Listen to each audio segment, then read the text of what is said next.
For 20 years, the kingdom of Ithaca operated with a vacant throne. King Odysseus was gone, presumed dead in the aftermath of the Trojan War. In his absence, over 100 ambitious men descended on the royal palace, consuming the king's cattle, drinking his wine, demanding the hand of Queen Penelope. Penelope resisted their pressure through a series of tactical delays. She promised to choose a new husband only after finishing a burial shroud for her elderly father-in-law, Laertes. To ensure the task remained unfinished, she unraveled her work every night in secret. This cycle of weaving and unweaving allowed her to stall the suitors' demands for years.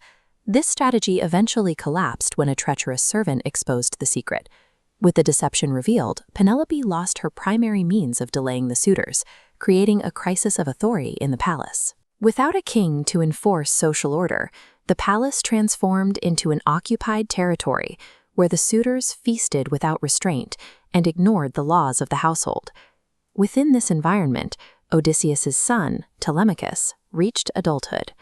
Having never known his father, he watched helplessly as the suitors consumed his inheritance, lacking the confidence to challenge the men occupying his home. The goddess Athena intervened, arriving in disguise to urge Telemachus toward action. She instructed him to leave Ithaca and seek news of his father from the kings who had fought alongside him at Troy. Telemachus took his first public step by calling a council of Ithaca's citizens. He openly confronted the suitors for their disrespect, and though his words didn't drive them out, the act marked his first attempt at asserting his own authority.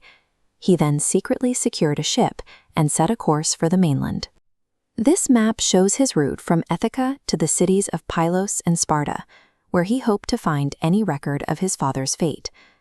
Telemachus had to leave the palace to find himself. As long as he remained under the suitor's roof, he was a subordinate in his own home. In Pylos, King Nestor shared stories of the war, but had no news of the journey home. In Sparta, however, King Menelaus offered the first concrete evidence that Odysseus survived. Menelaus revealed that Odysseus was being held captive on a remote island by the nymph Calypso. This report confirmed that the king of Ithaca was alive, even if he was currently unable to return. The news that his father lived changed the stakes of Telemachus's mission. While he raced back to Ithaca with this knowledge, the suitors back home realized his growing independence posed a threat to their control over the palace. To eliminate this threat, the suitors organized a ship and a crew of armed men. They planned to wait in the straits and kill Telemachus before his ship could reach the harbor. We can see the planned ambush point here in the narrow straits. Warned by Athena, Telemachus navigated a wider route around the island, successfully bypassing the trap and returning safely to Ithaca. This successful evasion provided Telemachus with his first practical victory. By outmaneuvering a lethal trap, he demonstrated a level of tactical awareness that prepared him for the conflict ahead. At the same time, Odysseus was finally leaving Calypso's island. His return journey was nearly ended by Poseidon, who sent a final massive storm that splintered his raft and left him alone in the open sea. He swam for 2 days and nights, eventually washing ashore on the island of Scheria. Exhausted and having lost every piece of equipment he owned, he had been stripped of everything but his own resilience. After being rescued by Princess Nausicaa, Odysseus was welcomed by the Phaeacian court. When they heard the story of his 10-year struggle to get home, they provided him with a ship and a crew to finish the journey. A moment of quiet gravity. After 20 years of war and wandering, Odysseus finally stepped back onto the shores of Ithaca. To protect him from the suitors, Athena disguised him as an elderly beggar. This allowed the king to move through his own lands unrecognized, observing which of his subjects remained loyal. Simply arriving in Ithaca did not mean the war was over.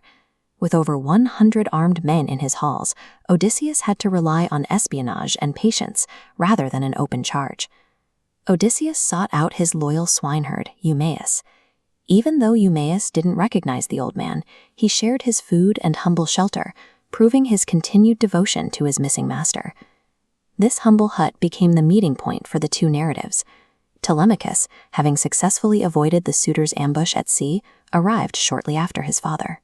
Athena briefly removed Odysseus's disguise, revealing his true form to his son. This moment marked the first time Telemachus had ever seen his father's actual face. The two men were united by a shared objective: to reclaim their home. The years of separation were bridged as they began to treat one another as partners in the coming battle. Their separate journeys had come to an end at the exact same moment. The hard experience they gained while apart had fully prepared them for the alliance they were about to form. The reunion immediately shifted into a planning session. They assessed the layout of the palace and the strength of the suitors, knowing they were severely outnumbered. With over 100 suitors inside the central hall, direct attack was impossible. They needed loyal servants to secure the perimeter. Telemachus would return as the face of internal resistance, occupying their attention while his father moved through the shadows. Reclaiming Ithaca required two different types of leadership: the veteran experience of the father and the renewed authority of the son. Together, they prepared for the final strike against the men who had occupied their kingdom.